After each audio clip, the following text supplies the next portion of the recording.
po sa lahat mga kaibigan, mga followers at mga subscribers. At sa mga hindi po na-follow and subscribe, please follow and subscribe na po kayo. Ito po muli si Coach Bong Sakong ng Bong Sakong Hybrid FMA.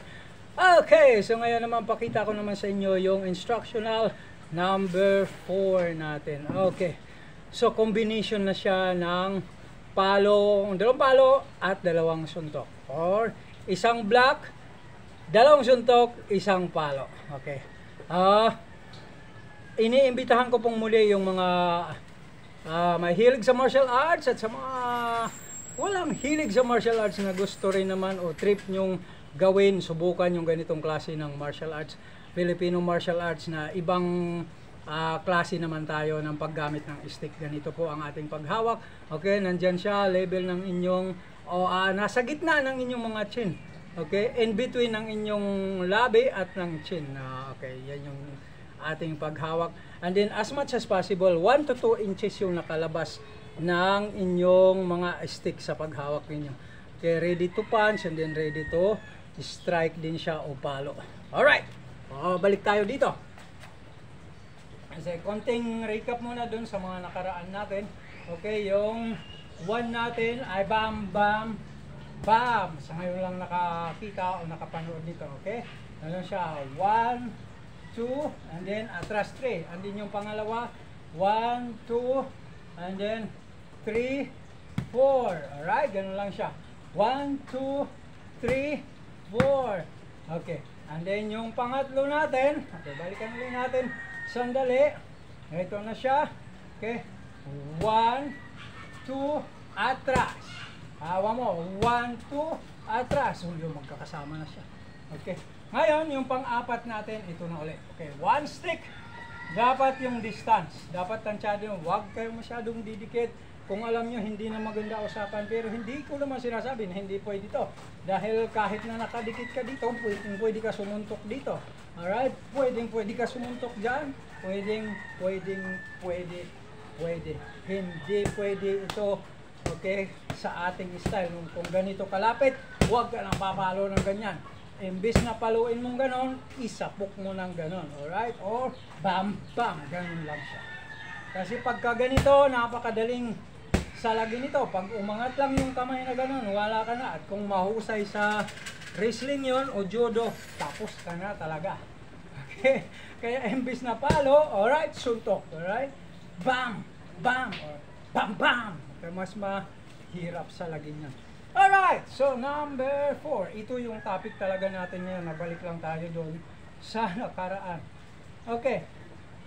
Mula dito, okay. 1, 2, 3, 4. Matibay. Kaya tigdadalawa. Ulit. 1, 2, 3, sa pa ulit. 4. Atras. Ngayon, kung halimbawa, papalo, sinalag nyo, ganito naman siya. 1, 2, 3, 4, atras. Okay? Bawa, inunahan nyo, inambahan kayo, nabigla kayo, o di naman kaya mabagal naman siya, nauna siya, pero inunahan mo, mabagal lang pumalo, alright? Kasi nandito ka na, bam, bam, bam, bam, okay, atras, alright?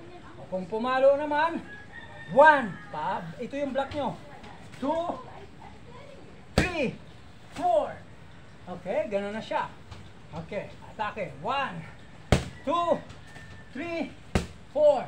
Atras. Boom. 1, 2, 3, 4. Atras. Okay. Block naman tayo. 1, 2, 3, 4. Atras. Block ulit. 1, 2, 3, 4. Atras. Palo. 1, 2, 3, 4. Atras. 1, 2, 3, 4, atras. Alright.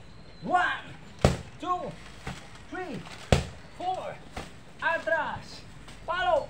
1, 2, 3, 4, atras.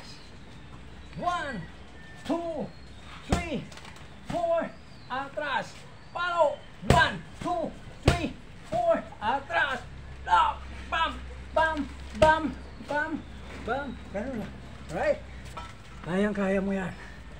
Okay, sa mga baguhan, huwag kayo magpo-focus muna dun sa bilis at lakas, kundi dun sa form and then execution ng palo.